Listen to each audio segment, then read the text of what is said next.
Accounting and financial service है, बराबर। अभी शॉर्ट में इसको रिवीजन कर लेते हैं। ये पूरी वीडियो में बता दूंगा कि यूनिट नंबर 1 के अंदर से कौन से इंपॉर्टेंट एमसीक्यू तुम्हारे को पूछ सकते हैं।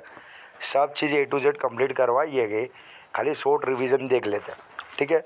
देख, सबसे पहले आता है सर्विस। सर्विस कहते हैं किसको है, तो देख, the typically service business provide intangible product such accounting, banking, consulting, clearing, education, insurance, treatment and transportation service. Service business किसको कहते हैं, तो जो क्या करता हो, इनटेंजिबल प्रोडक्ट देता हो। इनटेंजिबल मतलब क्या, जिसको तुम लोग देख नहीं सकते हो, जैसे कि एजुकेशन है, ट्रांसपोर्ट है, इंश्योरेंस है, बराबर, बैंकिंग वगैरह है, अकाउंटिंग वगैरह है। तो ये सब किस में जाता है, सर्विस के अंदर जाता है। सर्विस के ऊपर हर बार एक तेरे को एमसीक्यू पूछते ये बार भी आएगा, बराबर। तो देख, यहाँ पर तेरे को क्या दिया आएगा, डिफरेंस तेरे को दे दिएगा। देख, सर्विस क्या है कि डेफिनेशन में a type of economy activity है। सर्विस क्या है कि एक जात की इकोनॉमी एक्टिविटी है, जहाँ पे क्या होता है कि तुम क्या करोगे, पर्सनली सर्विस वगैरह दे के उसके बदले में तुम्हारे क्या मिलेगा, पैसे वगैरह मिलेंगे। इकोनॉमी एक्टिविटी किसको कहते हैं, जिसके बदले में तेरे को पैसा मिले। देख, अब यहाँ पे तेरे को डिफरेंस दे दिया है, बराबर है। क्या गुड्स और सर्विस के बीच का डिफरेंस क्या है, तो गुड्स को तुम देख सकते हो, सर्विस को नहीं देख सकते। पर गुड्स कैसा होगा, यूनिफॉर्म होगा, प्लस सबके लिए कैसा होगा, सरखा होगा। जैसे कि मैंने तुम्हारे को पैम्पलेट दिया, तो पैम्पलेट सबके कैसे होंगे, सर के होंगे। बट सर्विस कैसे होगी, वेरिएबल होगी। जैसे कि जो लोग रेगुलर लेक्चर अटेंड करते हैं, तो उन्होंने क्या किया होगा, डिटेल में पढ़ा होगा। अब जो लोग रेगुलर लेक्चर अटेंड नहीं कर रहे हैं, या जो लोग वो वाले टाइम पे प्रेजेंट नहीं थे, तो वो लोग अभी क्या करेंगे, शॉर्ट में पढ़ेंगे। तो क्या हो गया, वेरिएबल हो गया। ऑनरशिप कैसी है, पॉसिबल है, तुम ट्रांसफ़र कर सकते हो, जबकि सर्विस में नॉट पॉसिबल। पैम्पलेट तुम्हारे नाम का हो सकता है, बट जो मैं तुम्हारे को पढ़ा था वो तुम्हारे नाम का नहीं हो सकता। तुम उसको स्टोर करके रख सकते हो, सर्विस को स्टोर करके नहीं रख सकते। पर तुम क्या कर सकते हो, उसको सेपरेट कर सकते हो, जबकि वो कैसा है, साइमल्टेनियसली साथ में ही चलेगा, उसको तुम सेपरेट नहीं कर सकते, ठीक है। तो ये सब चीज़ें कि इसके अंदर रहेगी, सर्विस और दोनों के बीच का डिफरेंस है, वो देख लेना। नेचर और कैरेक्टरिस्टिक ऑफ सर्विस एक एमसीक्यू हर बार पूछते हैं सर्विस के ऊपर। इसमें मोस्टली एमसीक्यू इसके ऊपर ही होता है कि सर्विस के कौन से कैरेक्टरिस्टिक है या नहीं है। भाई, सर्विस कैसी, इंटेंजिबल है, तुम देख नहीं सकते हो। इनसेपरेबिलिटी है कि मतलब उसको सेपरेट नहीं कर सकते। कस्टमर का पार्टिसिपेशन होना ज़रूरी है, बराबर। हेट्रोजीनियस होगा, मतलब कि होमोजीनियस नहीं होगा। होमोजीनियस मतलब कैसा, सबके लिए सर का। ये कैसा होगा, हेट्रोजीनियस होगा। पेरिसेबल होगा, अगर तुम अभी उसका यूज़ नहीं करोगे तो क्या हो जाएगा, पेरिसेबल हो जाएगा। जबकि बाकी का जो गुड्स वगैरह होता है, तुम उसको क्या कर सकते हो, स्टोर करके रख सकते हो। सपोज समझ ले कि जब मैंने लेक्चर लिया था तब तुम लोग प्रेजेंट नहीं थे, तो तुम वो सर्विस को क्या कर सकते हो, स्टोर करके नहीं रख सकते हो, पेरिसेबल हो जाएगा। हाँ, पर तेरा पैम्पलेट क्या होगा, रहेगा, तुम नेक्स्ट डे भी आओगे तो तुम्हारे को मिलेगा। नो ट्रांसफ़र ऑफ ओनरशिप, तुम इसकी ओनरशिप को ट्रांसफ़र वगैरह नहीं कर सकते। Importance of the service sector, service sector का क्या इंपॉर्टेंस है, तो उसका तो देखो अंडरलाइन वगैरह करवाइएगी कि सर्विस सेक्टर जो भी है उसका क्या क्या ग्रोथ वगैरह होता है। बहुत सा पॉपुलेशन जो है उसको वो लोग क्या करते हैं कि भाई एम्प्लॉयमेंट वगैरह प्रोवाइड करते हैं। जीडीपी के अंदर उन लोगों का इतना इतना पार्टिसिपेशन वगैरह है, ठीक है। तो वो सब इसके अंदर है, वो खाली एक बार देखना है। वो मोस्टली तो पूछा था नहीं, पर कदाच पूछ ले हुए तो एक बार देख लेना, ठीक है। सर्विस और मैन्युफैक्चरिंग के बीच का डिफरेंस क्या आता है, मैन्युफैक्चर मतलब क्या, जो गुड्स वगैरह तुम लोग बनाते हो, ठीक है, जो दिखता हैगा, बराबर है। फिजिकल गुड्स वगैरह होता है, इन्वेंटरीज वगैरह होता है, बराबर। कस्टमर की डिमांड के बेसिस के ऊपर होगा, लेबर रिक्वायर होगा, फिजिकल लोकेशंस वगैरह है, कैरेक्टरिस्टिक वगैरह, सब ब्लैक पॉइंट काम के है, ठीक है। ब्लैक पॉइंट वगैरह देखना। रेवेन्यू 100% एक एमसीक्यू आएगा, guaranteed. Revenue recognition in case of the rendering in service AS9 हैगा। कौन सा आएगा, रेवेन्यू रिकॉग्नाइजेशन AS9 है। रेवेन्यू रिकॉग्नाइजेशन का मतलब क्या होता है, रेवेन्यू मतलब क्या होता है, gross inflow of the case receivable other considerable arising of the course of the ordinary activity of the enterprise से जैसा। देख, रेवेन्यू रिकॉग्नाइजेशन का मतलब क्या होता है कि भाई जो भी तुम्हारी इनकम वगैरह हुई या जो भी पैसा वगैरह तेरे पास आया, उसकी तुम एंट्री कब करोगे, उसको बोलते हैं रेवेन्यू रिकॉग्नाइजेशन। तो उसमें देख दो मेथड है कि प्रपोर्शनेट कंप्लीशन मेथड है न कंप्लीट सर्विस कॉन्ट्रैक्ट मेथड है। प्रपोर्शनल कंप्लीशन मेथड में क्या करोगे कि भाई तुम क्या करोगे, प्रपोर्शन बेसिस के ऊपर लिखते जाओगे, जैसे जैसे पैसे वगैरह आते जाएंगे ऐसे ऐसे तुम क्या करोगे, उसकी एंट्री करते जाओगे। न कंप्लीटेड सर्विस में क्या होगा, जब तक सर्विस कंप्लीट नहीं होगी, बड़े जब तक उसके पूरे के पूरे पेमेंट वगैरह नहीं मिलेगा, तब तक तुम क्या करोगे, उसकी एंट्री वगैरह नहीं करोगे। देख, इसके एग्जाम्पल वगैरह तुम्हारे को दिए गए, 6 तरीके के एग्जाम्पल दिए गए, यही तेरे को एमसीक्यू में पूछेंगे गारंटेड। कल एक तेरे को एमसीक्यू इसमें से आएगा ना आएगा। देख इंस्टॉलेशन फीस हैगी तो क्या आएगा, कंप्लीट हैगा, कंप्लीट सर्विस कॉन्ट्रैक्ट मेथड से करेंगे। मतलब कि इंस्टॉलेशन में कोई भी चीज़ को क्या करना है, इंस्टॉल करना। सपोज समझ लो तुमने क्या किया, नवा एसी वगैरह लिया। अब तुमने नवा एसी लिया तो उसको तुमने क्या किया, इंस्टॉलेशन वगैरह करवाया, उसको फिट वगैरह करवाया। तो जो फिट करने वाला जो बंदा होगा वो क्या करेगा, पूरे का पूरा फिटिंग कर लेगा। फिर लास्ट में तुम्हारे पैसे लेगा ना, कि क्या करेगा, एक एक स्क्रू मारेगा ना, बोलेगा लाओ 10 लाओ 50 लाओ 20 लाओ, ऐसा नहीं करेगा।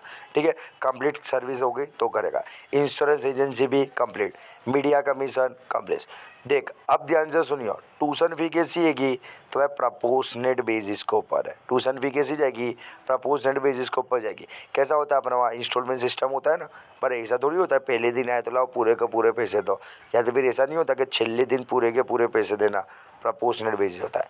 Fees from the development of a customise software. अगर सपोज समझ लो तुम कोई सॉफ्टवेयर वगैरह बनाते हो तो उसमें क्या हो सकता है, वो डिपेंड करता है कौन से तरीके का कॉन्ट्रैक्ट है। कंप्लीट भी हो सकता है एंड प्रपोर्शनेट भी हो सकता है। उसके बाद कैसा आएगा, फ्रेंचाइजी फीस के बारे में भी तुम्हारे को दिया जाएगा। ठीक है, तो ये सब क्या है कि उसके एग्जाम्पल है। टाइप्स ऑफ सर्विस एक एमसीक्यू बनेगा, बराबर। क्या है, बिजनेस फंक्शन के हिसाब से ये है, रिपेयर वगैरह कंस्ट्रक्शन के हिसाब से देख के रहेगा, डिस्प्यूट रिसोल्यूशन, ये सब के ऊपर से एक एमसीक्यू हर बार वो लोग पूछता है। फिनेंशियल सर्विस वगैरह थोड़ा देख लिया, बड़े इंफॉर्मेशन टेक्नोलॉजी में क्या क्या आता है, पब्लिक यूटिलिटी में क्या क्या आता है, एक दो बार तुम रीड करियो, ऑटोमेटिक तुम्हारे को पता चलेगा कि कौन सी चीज़ किसके अंदर आती है। ठीक है, ये इंट्रोडक्शन वाला टॉपिक था। इसके बाद आता है accounting for tourism and hospitality. ठीक है, तो देखिए होटल कॉस्टिंग के बारे में है। तो होटल कॉस्टिंग में क्या आएगा, ऑक्यूपेंसी परसेंटेज की फॉर्मा आएगी। तो ऑक्यूपेंसी परसेंटेज की फॉर्मा क्या आएगी, number of room sold divide by number of room available multiply by 100। Occupancy मतलब कितने रूम तेरे भरेले है। सपोज समझ ले कि कोई भी होटल है, वहाँ पर जो 100 रूम है क्या, अब 100 रूम में से 60 रूम भरेले है, तो हम लोग क्या करेंगे, number of room sold 60, number of room available 100 multiply by 100, तो 60% होगा। सपोज समझ लो कोई होटल है, वहाँ पर जो 500 रूम है गए, अब उसमें से क्या हुआ है कि भाई जैसे कि 200 ने एसी रूम भरा ले गए, तो हम लोग क्या करेंगे, room sold 280, number of room available 500 multiply by 100, तो क्या मिलेगा, ऑक्यूपेंसी परसेंटेज मिलेगा। इसके बाद क्या आता है, multiple occupancy percentage. Multiple occupancy percentage का मतलब क्या होता है कि हमने एक ज गेस्ट को कितने ज़्यादा रूम दिए गए। देख, number of room occupy by more than one guest divide by total number of room occupied, उसको क्या बोलते हैं कि multiple occupancy rate. Number of room occupied by more than one guest, एक गेस्ट से ज़्यादा लोग को कितनों को अपनों ने दिया आएगा, वो डिवाइड बाय कितने रूम ऑक्यूपाइड है। ऑक्यूपाइड मतलब ये अपने ऊपर देखा ना, ऑक्यूपेंसी कितने रूम ऑक्यूपाइड हुए गए, कितने रूम तुमने सोल्ड किए गए, वो मल्टीप्लाई बाय 100। फिर आता है एवरेज डेली रेट हैगा। तो एवरेज डेली रेट में क्या करने का, room revenue divide by number of room. ठीक है, जैसे कहते हैं रूम रेवेन्यू कितना आएगा, 8,80,000, तो यहाँ 8,80,000 रुपये लिख दिया, बराबर, divide by number of room sold, कितने रूम सोल्ड करे, तो देख नंबर ऑफ रूम कितने थे, 110, 80% ऑक्यूपेंसी। ऑक्यूपेंसी मतलब क्या आएगा, 80% रूम तुमने बेच डाले। 80% मतलब कि 100 ने 10 के 80% मतलब 88 रूम तुमने बेचा है। तो 8,80,000 डिवाइड बाय 100 ने 10 के 80% मतलब 88 आएगा, 88 आएगा, तो 10,000 रुपये तरह क्या आएगा, एवरेज डेली रेट आएगा। एमसीक्यू तुम्हारा बन सकता है, बराबर है। एवरेज रेट पर गेस्ट, एक गेस्ट के पास से कितने रुपए लिए है, बराबर है। रेट पर गेस्ट, तो room revenue divide by number of guest. Suppose समझ लो कि रूम का भाड़ा हैगा फॉर एग्जांपल के तौर पे 5,000 रुपये। अब 5,000 रुपये का room revenue 5,000, number of guest, वो रूम के अंदर सपोज समझ लो 5 लोग रहते हैं, तो 5,000 डिवाइड बाय 5 मतलब कि एवरेज रेट पर गेस्ट कितना हुआ, 1,000 रुपये हुआ। मतलब कि एक गेस्ट के पास से हम लोग कितने रुपये लेते हैं, 1,000 रुपये लेते हैं। फॉरेन विजिटर इज मतलब number of foreign guest divide by total number of guest. Suppose समझ लो कि भाई पूरे साल के अंदर हमारे वहाँ 1,000 गेस्ट आए, 1,000 लोगों ने रूम क्या करे भाड़े से लिए। अब उसमें से सपोज समझ लो 300 लोग कौन थे, तो भाई 300 लोग थे फॉरेनर थे, तो number of foreign guest 300 divide by total number of guest 1,000। 300 divide by 1,000 करेंगे तो 0.3 आएगा, फॉरेन विजिटर रेशियो आएगा। इसके ऊपर भी एमसीक्यू पूछ सकते हैं। फिर आता है रेवेन्यू पर अवेलेबल रूम, बराबर। रेवेन्यू पर अवेलेबल रूम क्या बोला हुआ है, रेवेन्यू पर अवेलेबल रूम, तो टोटल रूम रेवेन्यू बराबर है divide by number of available room. तो देख क्या दिया हुआ है, तो नंबर ऑफ रूम कितने तेरे 1000 है के, एवरेज रूम रेट कितना आएगा 3000 आएगा, एवरेज ऑक्यूपेंसी रेट कितना आएगा 75% है, ने पीरियड कितना आएगा 90 दिन है का। बराबर। तो हम लोग क्या करने का, शॉर्ट वाली फॉर्मूला लेने की, ऊपर वाली लंबी पड़ेगी। देख रेवेन्यू पर रूम में क्या करने का, average daily room rate multiply by occupancy rate. तो एवरेज रूम रेट कितना आएगा 3000 है, मल्टीप्लाई बाय ऑक्यूपेंसी रेट कितना 75%, 3000 के 75% 2250। शॉर्ट में बहुत ज़्यादा लोड नहीं लेने का, सर बड़ी लंबी लंबी मेथड नहीं करने की, सर बड़ी बराबर है। इसके ऊपर एक एमसीक्यू कल तेरा 100% आएगा रेवेन्यू पर अवेलेबल रूम के ऊपर। एलिमेंट ऑफ कोस्ट, भाई कोस्ट कौन से तरीके की है, एक एमसीक्यू तेरे पे आएगा बराबर है। तो होटल में कोस्ट कौन सी होती है, मटीरियल कोस्ट होता है, फूड कोस्ट खाने के ऊपर खर्चा हो सकता है बराबर। कॉस्ट ऑफ फूड कंज्यूम में आएगा ऑपरिंग stock plus purchase minus closing बराबर है। फिर आता है लेबर कोस्ट, आता है ओवरहेड आता है। ब्रेक इवन पॉइंट किसको बोलते हैं, तो भाई ऐसे वाला पॉइंट जहाँ पे ना तो प्रॉफिट होवे ना तो लॉस होवे, उसको क्या कहते हैं, ब्रेक इवन पॉइंट कहते हैं। अब ध्यान से सुनियो, ये चार के ऊपर से ये चार जो टॉपिक है, एक एमसीक्यू तेरा गारंटेड फिक्स है, ये पूरे का पूरा तुम्हारे को समझा देता हूँ, समझ लीजिए। देख ब्रेक इवन पॉइंट की फॉर्मेट क्या है, तो ब्रेक इवन पॉइंट की फॉर्मेट ये दो है बरे। मैं इसके पॉइंट ऑफ व्यू से तुम्हारे को समझाऊंगा। ब्रेक इवन पॉइंट क्या आएगा, fix cost upon contribution per unit है बराबर है। देख हमेशा याद रखना, मैथमेटिक्स का रूल्स है, अगर ऊपर का पोर्शन ज़्यादा होगा न तो तेरा आंसर ज़्यादा आएगा, न अगर वो नीचे का पोर्शन ज़्यादा होगा तो तेरा आंसर कम आएगा।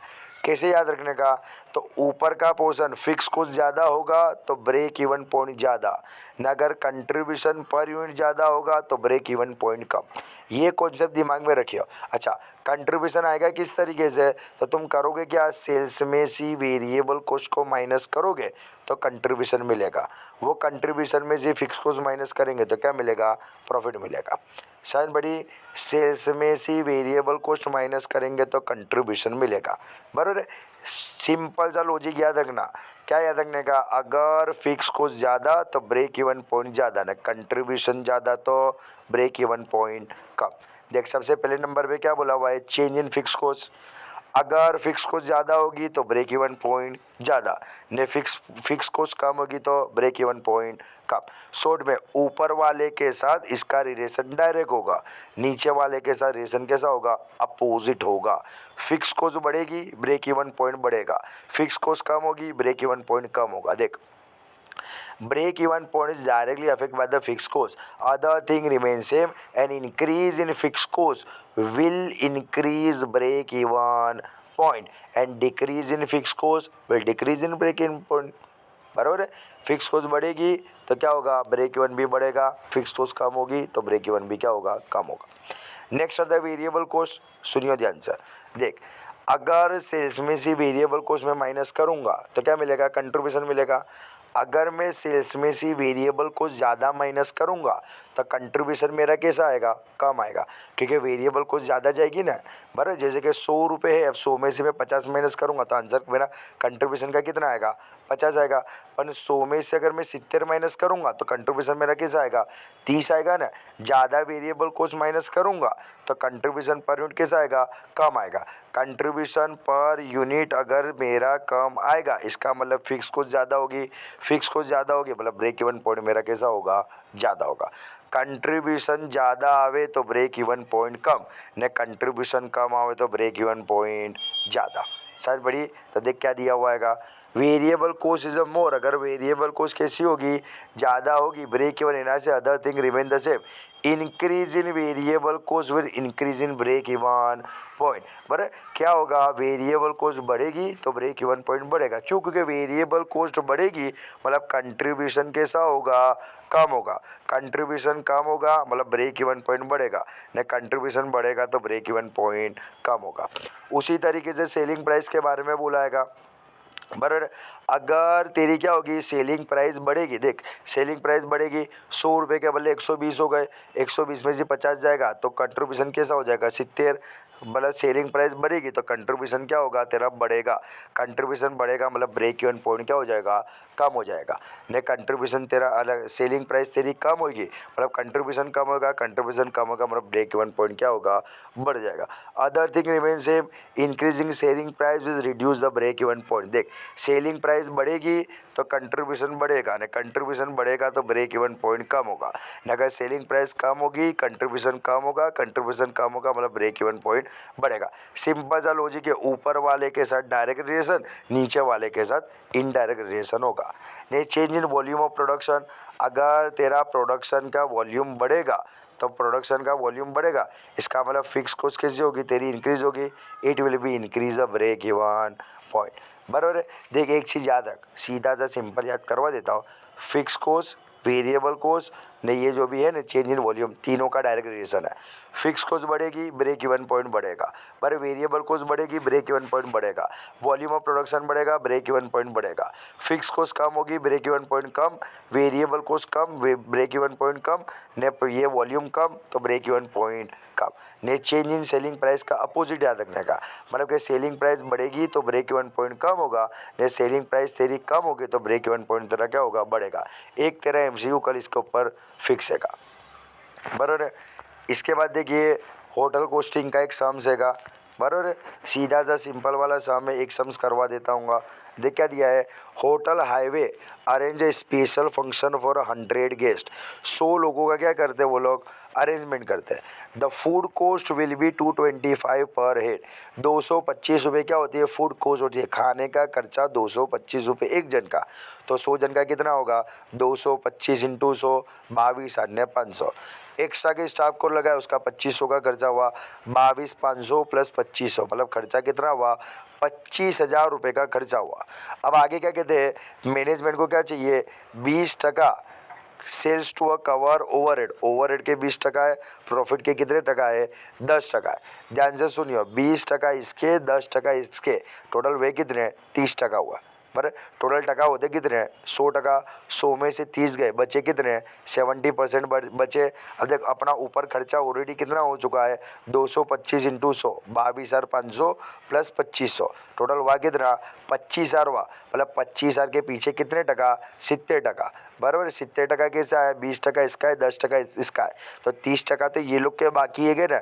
इसका मतलब कि ये जो 22,500 और 2500 है, 25,000 के ऊपर तेरे टका कितने जाएंगे, 70% तेरे जाएंगे। बराबर है। देख 22,500 ने 2500 पे कितने टका तेरे जाएंगे, 70% जाएंगे। बराबर है। तो हम लोग को करने का क्या, तो ये 25,000 डिवाइड बाई 70% करने का, 25,000 डिवाइड बाई 70% करोगे तो कितनी वैल्यू आ जाएगी, सेलिंग प्राइस इतनी आ जाएगी 35714। अंदर सॉल्यूशन मत देख, मैंने जैसा समझाया वो हिसाब से करिए। 25,000 किस तरीके से आए, 22,500 इसके, 2500 इसके। बराबर ना, हमारे को इसके 20% ने इसके 10% दे दिया तो 20 ने 10 30% हुआ, मतलब ये दोनों के मिला के कितने होंगे, 70% होंगे। तो 25,000 डिवाइड बाई 70% करेंगे हम लोग। बराबर, तो ये वाली वैल्यू तेरे को मिल जाएगी। जब 35,714 के 10% करूँगा तो ये मिल जाएगा, 35,714 के 20% करेंगे तो ये हमारे को मिल जाएगा। तेरे क्वेश्चन पूछेंगे क्या, तो तेरे क्वेश्चन पूछेंगे ओवरहेड की कितनी वैल्यू होगी, नेट प्रॉफिट की कितनी वैल्यू होगी, उससे ज़्यादा तेरे को एक्स्ट्रा ऑर्डिनरी कुछ भी नहीं पूछेंगे। बराबर है। ये टॉपिक के अंदर बस खाली वो याद रखना है, इसके जो भी एमसीक्यू वाले जो क्वेश्चन है वो तो हम लोग ने सोल्व कर दिए क्या।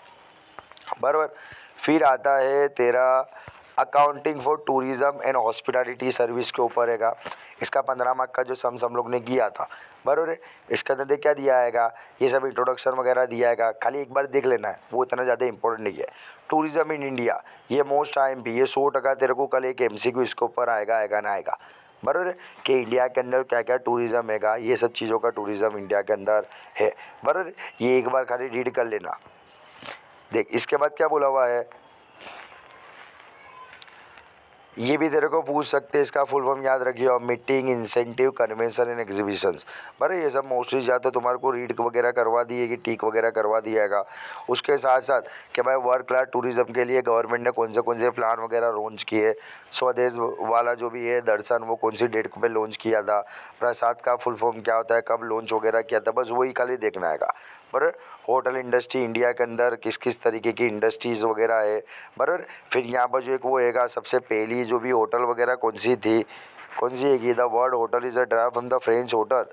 Hotel means host which refer to as a French version of the town house और any other building seeing a frequency visit. बराबर, according to the Guinness book, ये याद रखिए most important, Guinness book of the world record the oldest hotel.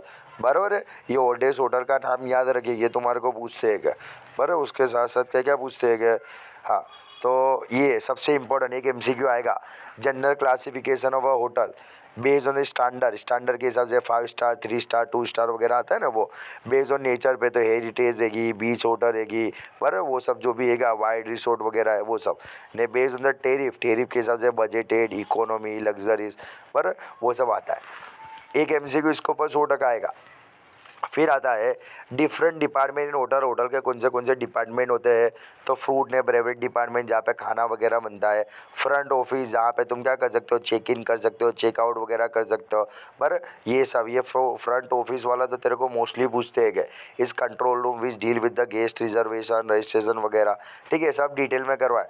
House keeping department होगा, food production department होगा, marketing ने selling department, engineering, ये सब department के बारे में डिटेल में आप लोग ने पढ़ा है। पर तो ये सब चीज़ देखियो, एक एमसीक्यू 100% गारंटेड इसके ऊपर आएगा। इसके बाद अकाउंटिंग सिस्टम होटल इंडस्ट्री, तो कौन से अकाउंट बनाती है, इसके ऊपर भी एक एमसीक्यू है। सब्सिडरी बुक कौन से बनाती है, तो purchase return, sales return, case बेग ने जनरल प्रॉपर, ये सब वो सब सब्सिडरी बुक के नाम है। पर लेजर मोस्ट इंपॉर्टेंट, लेजर कौन से बनाती है, तो प्रॉफिट एंड लॉस है, बैलेंस शीट है, कैश फ्लो वगैरह बनाती है, पर ने डबल एंट्री सिस्टम वगैरह को फॉलो करती है। सब चीज़ तुम्हारे को ये सब करवा दिएगी। फिर आता है डिपार्टमेंटल अकाउंटिंग होता है, अलग अलग तरीके के डिपार्टमेंट होते हैं। पर ये AS3 याद रखियो, केस फ्लो स्टेटमेंट होता है। पर इसका तो क्या होता है, केस रिसीव वगैरह जो भी गुड्स वगैरह बेचा करा, पर रॉयल्टीज फीस वगैरह का आएगा, गुड्स एंड सर्विस का केस पेमेंट है ऑन बिहाफ ऑफ एम्प्लॉयज़ के बदले में जो पेमेंट वगैरह करा वो। फिर ये भी तेरे को पूछते हैं कि इसके ऊपर भी एक एमसीक्यू आता है, विजिटर और गेस्ट लेजर। पर यहाँ पर देख क्या क्या होगा, तो रजिस्ट्रेशन नंबर होगा, नाम होगा, एड्रेस होगा, कौन सी तारीख को आया, कब गया, रूम का टाइप कैसा आएगा, क्या भाव से रूम उसने रखा हुआ है, रूम का नंबर वगैरह कौन सा है। पर उसके साथ साथ सब अलग अलग तरीके के चार्जेस वगैरह, खाने का कितना हुआ, lunch dinner soft drink tea वगैरह वो सब होगा। ये सब वो सबको हम लोग टोटल करेंगे तो क्या मिलेगा, अपनी ये टोटल मिलेगा। उसका जैसे हम लोग क्या करेंगे, कुछ अलाउंसेस, कुछ डिस्काउंट वगैरह है, वो सबको हम लोग माइनस वगैरह कर देंगे, तो क्लोजिंग बैलेंस वगैरह बचेगा। ठीक है, ये तेरे को एमसीक्यू में ये भी पूछ सकते हैं। इसके बाद क्या आएगा, बड़े वाला तेरा सम्स आता है। ये सम्स वगैरह भी हम लोग ने देखा था कि भाई कब कौन सी चीज़ कहाँ पे जाती है कि, तो ये सम्स भी एक सम्स खाली देख के जाइए। एक्सटर्नल के लिए पूरी की पूरी वीडियो, पूरी सम्स की मैं वीडियो बनाऊंगा, बराबर, पूरे का पूरा सम्स वगैरह तुम्हारे को बताऊंगा। यहाँ पे यूनिट नंबर 1 जो है वो तुम्हारा क्या होता है, फिनिश होता है। पर 3 टॉपिक है यूनिट नंबर 1 के अंदर। फिर आगे दूसरे नंबर की वीडियो के अंदर मैं यूनिट नंबर 2 के बारे में बताता हूँ।